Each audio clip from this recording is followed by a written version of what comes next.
So guys आज हम लोग करने वाले हैं क्लासेस के अंदर chapter integration, one of the important chapter of 12th standard 12th science. Last में देखते कितने सम्स होते हैं आज हम लोग के, देखते होप फॉर द बेस्ट। तो अभी आज जो अपन चैप्टर पढ़ने वाले वो अपन पढ़ने वाले integration chapter number 3 12th standard का वेरी वेरी इंपॉर्टेंट चैप्टर जो 12 मार्क्स के लिए बोर्ड्स में पूछता है और विद ऑप्शंस 12 मार्क्स है। विदाउट ऑप्शन जो है वो कंपलसरी 8 to 9 मार्क्स का तुमको सॉल्व करना पड़ता है। इसके सबसे पहला फॉर्मूलेज लिख देते हो, फॉर्मूलेज ध्यान से रखना, मतलब ध्यान से पढ़ना। फॉर्मूलेज अगर एक बार हो जाएगा अच्छे से तो तुम सम्स में अप्लाई करके इजीली सब देखो। इसके एक्सरसाइज नंबर 1 बहुत आसान है, 2 भी आसान है, सम नंबर एक्सरसाइज नंबर 3 से लिया।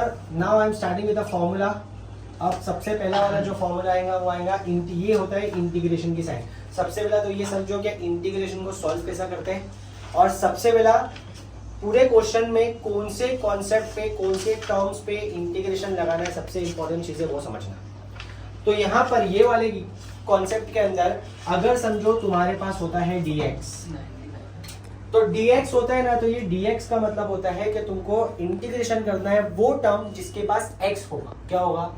अगर तुमको बोलेगा इंटीग्रेशन dA, तो तुमको इंटीग्रेशन वो टर्म्स पे करना है जिसके पास क्या होगा a।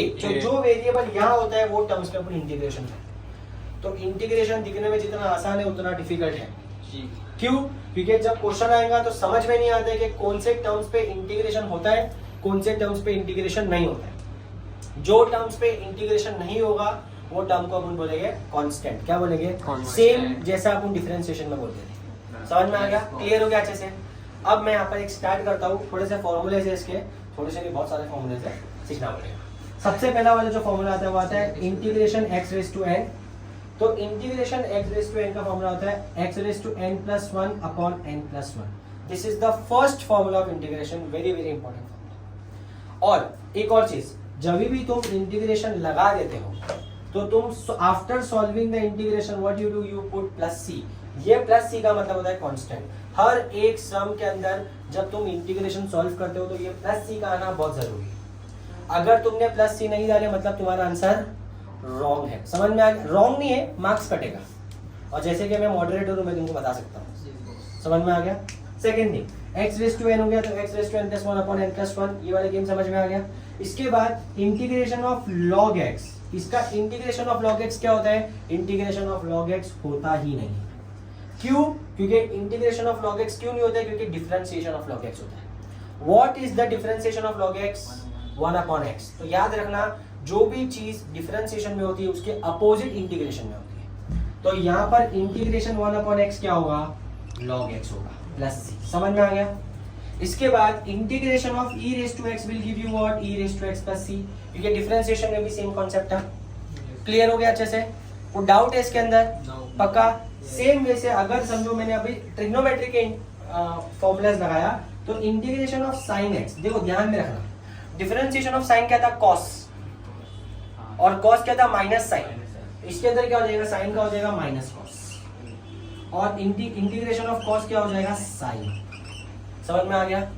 अच्छा, डिफरेंशिएशन ऑफ 10x का डिफरेंशिएशन क्या होता था? Sec square. तो इसके अंदर इंटीग्रेशन ऑफ सेक स्क्वायर होगा। क्या होगा? इंटीग्रेशन ऑफ सेक स्क्वायर क्या होगा? 10x plus 2। समझ में आ गया? So these are the basic formulas है जो मैं फॉर्मूले की शीट तुम लोग को स्क्रीन पे लगा दूंगा, वो देख लेना बाद में। और सेकंड थिंग, तुम लोग को मैं यहाँ पर फॉर्मूले की शीट्स ऑलरेडी दे चुका हूँ, वो फॉर्मूलेज उसके अंदर है। ये फॉर्मूले सब ध्यान से कर लेना। इसके बाद अपन एक्सरसाइज ऑफ दिस चैप्टर, इसके अंदर क्वेश्चन नंबर फर्स्ट का फर्स्ट सम अपने वहां पर दिया हुआ है। यहाँ पर अपने को करने का है इंटीग्रेशन। इंटीग्रेशन करते वक्त एक चीज हमेशा दिमाग में याद रखने का है, क्या तुमको पूरे टर्म पे इंडिविजुअली इंटीग्रेशन लगाना है। इंडिविजुअली लगाने के लिए integration of x raise to cube plus integration x raise to square, फिर इसके बाद जो नेक्स्ट टर्म आएगा minus integration of x plus integration of 1। समझ में आ गया? और सबके टर्म्स के बाद क्या आएगा? dx आएगा। एक्चुअली में ये dx सब पे इंडिविजुअल आना चाहिए। सर कांस्टेंट टर्म पे भी आएगा? कांस्टेंट टर्म, कोई भी कांस्टेंट टर्म नहीं है। ये 1 यहाँ पर कांस्टेंट बोलते हैं, पर इसका इंटीग्रेशन क्या, डिफरेंशिएशन में कांस्टेंट इज 0, बट इंटीग्रेशन के अंदर कांस्टेंट 1 जो है उसका आंसर 0 नहीं आता है। ठीक है? सबसे पहला integration of x raise to 3 करेंगे, x cube, x raise to 3 का फॉर्मूला लगाएंगे, x raise to 3 plus 1 upon 3 plus 1 plus x raise to 2 plus 1 upon 2 plus 1 minus x raise to, अब ध्यान से देखना है यहाँ पर क्या होगा। अब x रेज़ टू 1 है यहाँ पर, x रेज टू One. 1 है, तो 1 प्लस 1 अपॉन 1 प्लस 1 प्लस, अब यहाँ पर 1 है, 1 का इंटीग्रेशन क्या होता है x, सबका इंटीग्रेशन हो गया, लास्ट में क्या आएगा प्लस c आएगा। इसके बाद x raise to 4 upon 4 plus x raise to 3 upon 3 minus x square upon 2 plus x plus c, this is the answer. बस इतना ही करना है इंटीग्रेशन के लिए। तो मैंने यहाँ पर क्या किया, स्टार्टिंग से जाता हूँ मैं, स्टार्टिंग में क्वेश्चन था इंटीग्रेशन करने का था, इंडिविजुअल टर्म्स में मैं लगाऊंगा यहाँ पर इंटीग्रेशंस। यहाँ पर मैंने फॉर्मूला जो यूज करूंगा ये पूरे कॉन्सेप्ट के लिए x रेज टू n का, क्या formula, x raise to n plus 1 upon n plus 1, this is the formula. समझ में आ गया, ये फॉर्मूले के हिसाब से सब सब्स्टिट्यूट किया, आंसर आ गया। सर मतलब सेम वैसे question number 2, question number 3, question number 4 भी करना है। सर मतलब जो पावर पर नंबर रहेगा, जो डिनोमिनेटर में रहेगा वो सेम रहेगा। Correct, after integration, After integration. Before integration नहीं, आफ्टर इंटीग्रेशन जो भी नंबर पावर पे रहेगा और जो वही सेम नंबर डिनोमिनेटर है। अरे कहना क्या चाहते हो? ये क्वेश्चन नंबर 2 है, वही सेम क्वेश्चन नंबर 1 का ये सेकंड क्वेश्चन है। इसके अंदर क्या क्वेश्चन है, सबसे पहले दिया हुआ है x स्क्वायर, फिर ब्रैकेट दिया हुआ है और इसके ऊपर दिया हुआ है square. Very very important question related to boards. आओ देखते हैं सॉल्व कैसा करेंगे। सबसे पहला इसको सॉल्व करने के लिए जो पहला ब्रैकेट है उसको सॉल्व करने का। ब्रैकेट के ऊपर क्या लिखा हुआ है, स्क्वायर, ये क्या हो जाएगा x square a minus b the whole square के फॉर्मूला से ओपन करने का। a minus b the whole square का फॉर्मूला क्या होता है, a square minus 2ab plus b square, ठीक है। अब x स्क्वायर इंटीग्रेशन, सब जगह पे इंटीग्रेशन आएगा, बोलो बेटा। ये हाँ multiply, a square a minus b the whole square formula नहीं आता है, आता है ना। इधर देखो, अभी 1 का 1, ये 2 2 जा 4, 4 अपॉन x प्लस 2 का स्क्वायर 4 अपॉन x स्क्वायर, ठीक है। अब क्या करूंगा रेहान, अब इसके बाद इसको इससे मल्टीप्लाई, इसको इससे मल्टीप्लाई और इसको इससे मल्टीप्लाई, तो ये हो जाएगा x square minus integration x square multiply by 4 upon x plus integration x square multiply by 4 upon x square dx। सब जगह पे कॉमन dx आएगा, मैंने कॉमन नहीं लिखा, मैंने कॉमन dx लिखा, सब जगह पे इंडिविजुअल dx आएगा, ठीक है। माइनस 1 क्या बोले, minus, let me complete, 1 into x square minus x square x और 4 साथ में लिख दिया, मल्टीप्लाई कर दिया, समझ में आ गया।